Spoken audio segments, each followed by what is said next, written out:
While I'm with you, I would like to recall one event that has resulted in the evolution of peace doctrine by 5 great souls. I remember at that time I was the principal scientific advisor. On 30th September 2001, I was on my way to Pokhara, a steel town from Ranchi in Jharkhand, when the helicopter carrying me crashed moments before landing. The helicopter hit the earth with a terrible impact after its engine failed, and I saw all around the broken pieces of rotors and many parts of the helicopter. All of us on the board had a miraculous escape. Grateful to God, but unfazed by the incident, I went ahead with my scheduled program of addressing the students of Pokhara and the members of management of Pokhara steel plant. At night, however, a panel of doctors checked me and persuaded me to take a tranquilizer to alleviate my perceived shock. The truck made me sleep hours ahead of my usual time, 1 a.m. Also, I failed to rise at my usual 6 a.m. and woke up only after 8 o'clock. It was, however, a disturbed sleep, and sometime in the middle of it turned into a dream. In the dream, I fell to thinking why the human race, the best of all God's creation, has been so deeply divided by violence.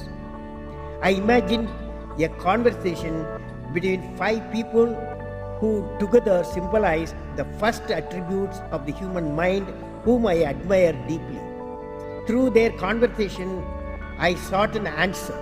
In this experience, much more intense and vivid than a dream, though for want of better word, I shall term it that I saw myself in a desert with miles of sandy hills in all around. There was a full moon, and desert was bathed in its light. 5 great men, Mahatma Gandhi, Albert Einstein, Emperor Ashoka, Caliph Umar, and Abraham Lincoln stood in a circle, their clothes ruffled by the wind, sandy wind. I felt myself dwarf standing next to the majesty is Emperor Ashoka. Ashoka led 2 lives, one as a ruthless conqueror and the other as a compassionate ruler.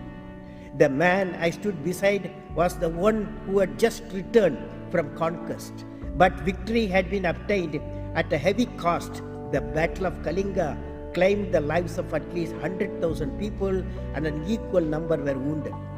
I saw everyone looking at Ashoka, who fell on his knees and removed his armor and crown. His face was pale, reflecting the death surrounding him. He looked at the sky. He saw the bright, cool moon shining and God's grace pouring down on the Mother Earth. And he looked down at the horror he has created, making blood flow everywhere.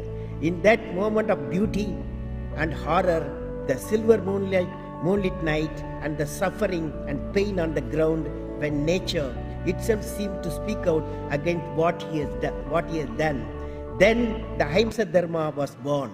Emperor Ashoka embraced God's command to propagate the love for the human being through this Ahimsa Dharma doctrine.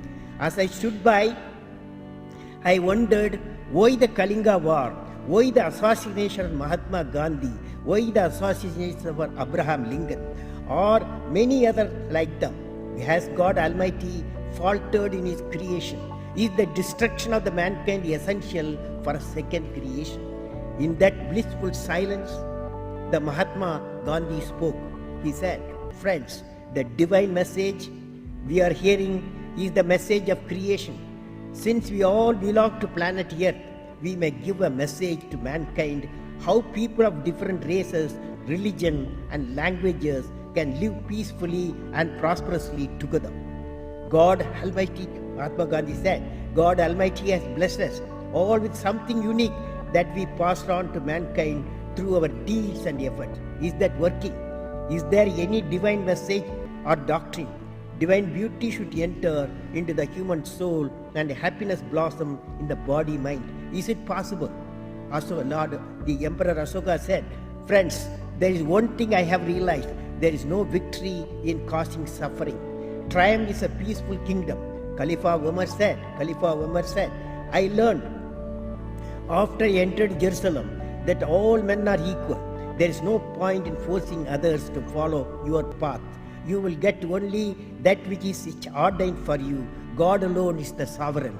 Caliph Umar never saw his position in terms of his special privileges that is carried. To him, government was a sacred trust, and he did his best not to betray the trust in any way. It was Einstein's tale. Einstein said, I would like to recall my friend Werner Heisenberg's view, quote, in the West we have built a large, beautiful ship. It has all the comforts in it. But one thing is missing, it has no compass and does not know where to go. Men like Tagore and Gandhiji and their spiritual forebearers found the compass. Why can't this compass not be put in the human ship so that both can realize their purpose? Abraham Lincoln, the great American leader who fought against the slavery, whose life paralleled that of Mahatma Gandhi in many respects, said at this point, quote, there is one thing that I would like to say. Happiness comes from the family's prosperity and happiness at various levels. God's grace gives bliss to human lives. Happiness and bliss are two important components of a godly life on earth. Perhaps there is so much conflict between people and nation because in our pursuit of prosperity and power, we have lost sight of ethical values. We must ask ourselves, what is the role of human consciousness? Does it have a part in political thinking, scientific thinking, and theological thinking? Is spirituality acceptable in the business of life? Mahatma Gandhi recalled sage Ashtavakra, who propounded to the people, "O my son, you are the very consciousness within which arises this phenomenal universe that is not separate from what you are. How can there be a question of anything being acceptable or unacceptable? Does it mean conscience is the light of the soul that burns within the chambers of our psychological heart?" The five great souls concluded, let the business of life be peace and prosperity, not exploitation and conflict. Giving always gives highest order of happiness. This is our message to the planet. Everything that we do, any doctrine that we expose should be for the good of humankind.